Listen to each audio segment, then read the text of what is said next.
Good evening and welcome to this Saint Paul Chamber Orchestra concert here at the Ordway Concert Hall. You may be looking on stage and seeing cameras and microphones. We are broadcasting live this evening, so that just means that your role is to clap exuberantly and bring all kinds of energy, yes, to this performance. Thank you. Awesome.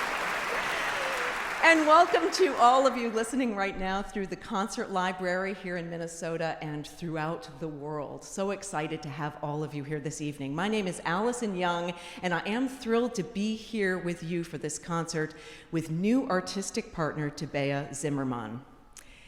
Now, I think you're going to fall in love with Tabea Zimmerman. She's a musician who calls herself a musician who just happens to play the viola.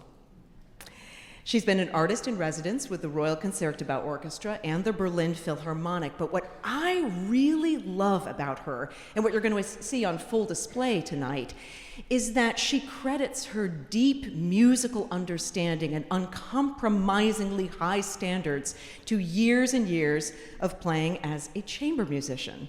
In fact, at a Q&A last night, somebody asked her about her chamber music, and she said, "My first string quartet I played in when I was 4. Think about that.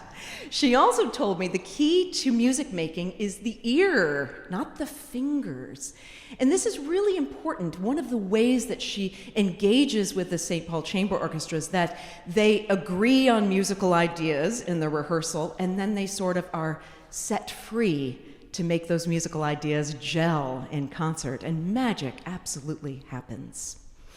Tabea will lead the Saint Paul Chamber Orchestra from the viola section. Now you might be thinking, okay, wait a minute, the viola is not the melody line. This is an inner voice, and that's very true. She actually said that she likes to think from the bottom up, from the bass, from the harmony, and think of how the voices fit together and sort of the synchronicity of the ensemble.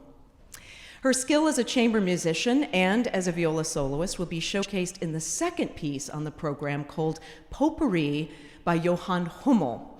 Now, as the name suggests, it's a collection of crowd-pleasing delights, a potpourri. And these delights are actually 60-40, 40% music by Hummel and 60% music by other composers. And those composers include Mozart, you'll hear Don Giovanni and The Marriage of Figaro, and a little bit of Rossini as well. Also, it's a piece that is very virtuosic and demanding, so a crowd pleaser. So of course, as I said earlier, you can be a crowd that's quite pleased if you like. It should be pointed out that this delightful and very difficult piece languished in obscurity for centuries.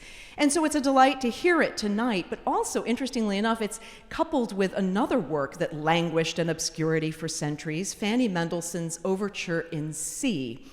Now, this is Fanny Mendelssohn's first foray into a piece for a large orchestra. And as you can see, the stage is full of chairs. There's actually 5 French horns. It's a huge piece of music.